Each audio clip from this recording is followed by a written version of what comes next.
Kind of wanted to do a review about the Sram transmission. Might as well do it out here on this beautiful climb. My goodness. Yeah, I've been getting tons of bikes with the Sram transmission.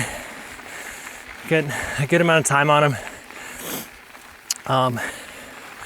Definitely heard mixed reviews from friends or people that have it.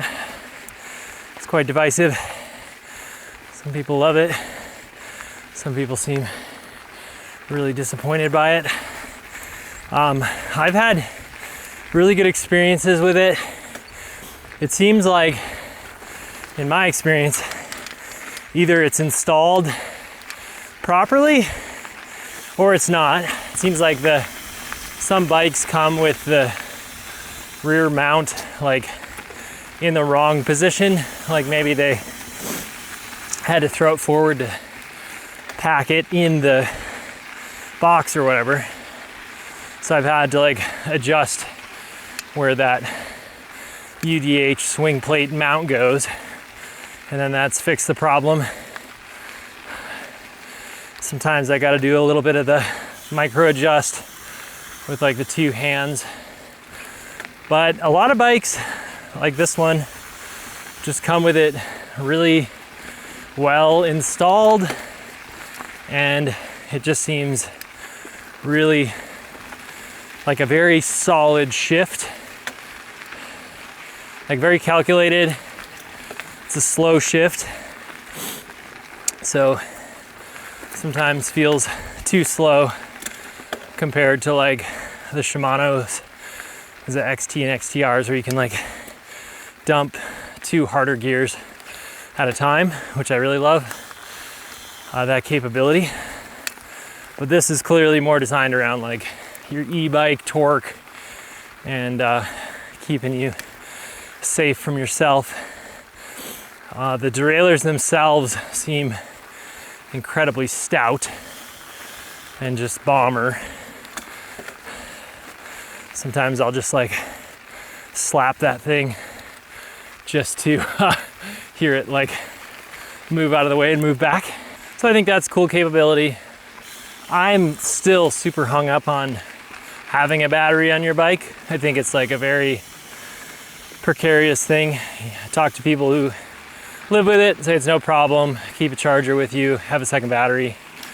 I think the best argument I've heard is like have the axis dropper, so you can like, if you ever forget, which you will, I've only done it once, but forgot to charge a battery, or I think I left a battery in the charger once, which is even dumber.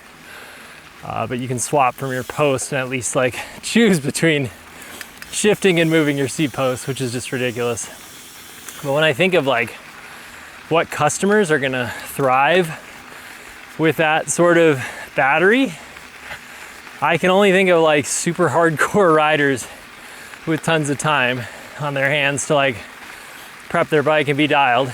Because I'd consider myself like, you know, I devote a lot of time to biking, and it's still like charging a battery just sounds ridiculous.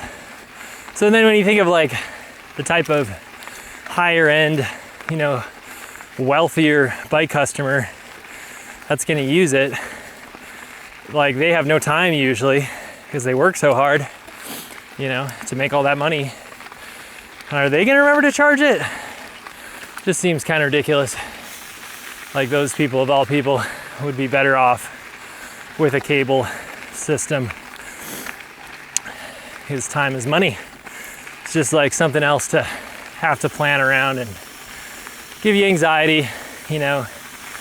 The battery's half dead and you're heading out for like a 10,000 vertical foot ride. You know, you're gonna be sweating the whole time. Then you're gonna like shift less, try to keep the battery fresh. That's just kind of dumb. Does seem like the noise generated by it is far less, so that's cool. Like the chain slap, a lot of the bikes I've been getting with it are pretty quiet. And I should back up, the battery does seem to last a long time, but like if my go-to my personal bike had a T-type derailleur, which it doesn't, has a Shimano. At some point, you're gonna forget to charge that battery, or I would. That's just like so dumb.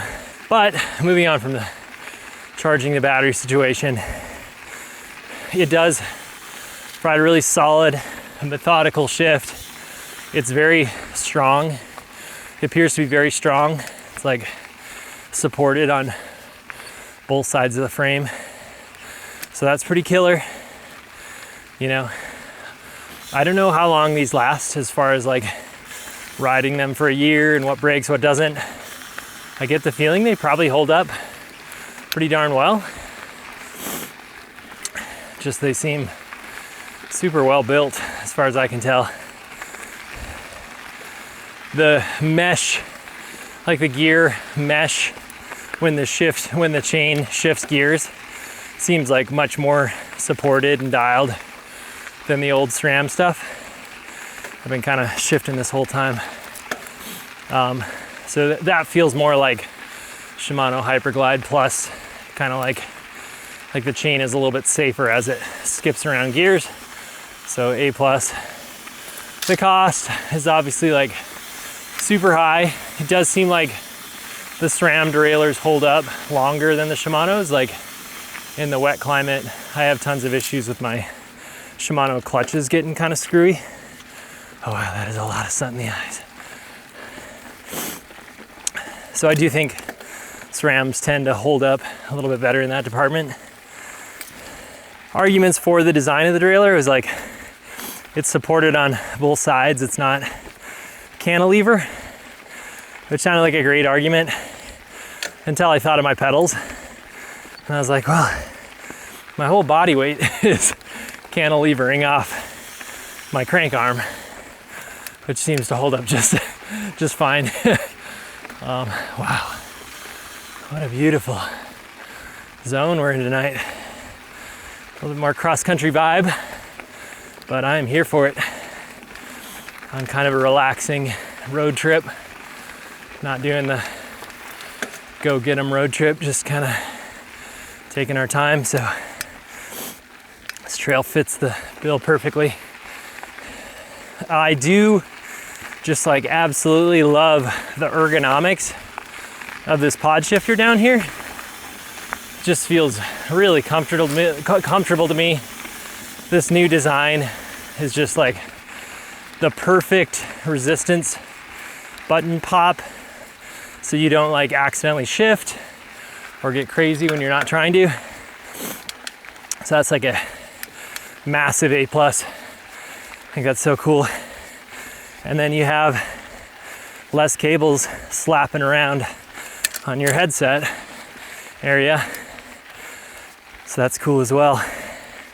Yeah, you can just shift like as hard as you want.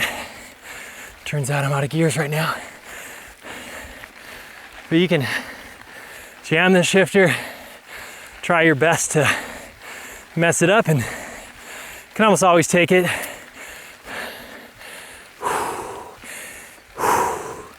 So I think that's most of my thoughts on the Sram T-type systems. A lot of pros and cons.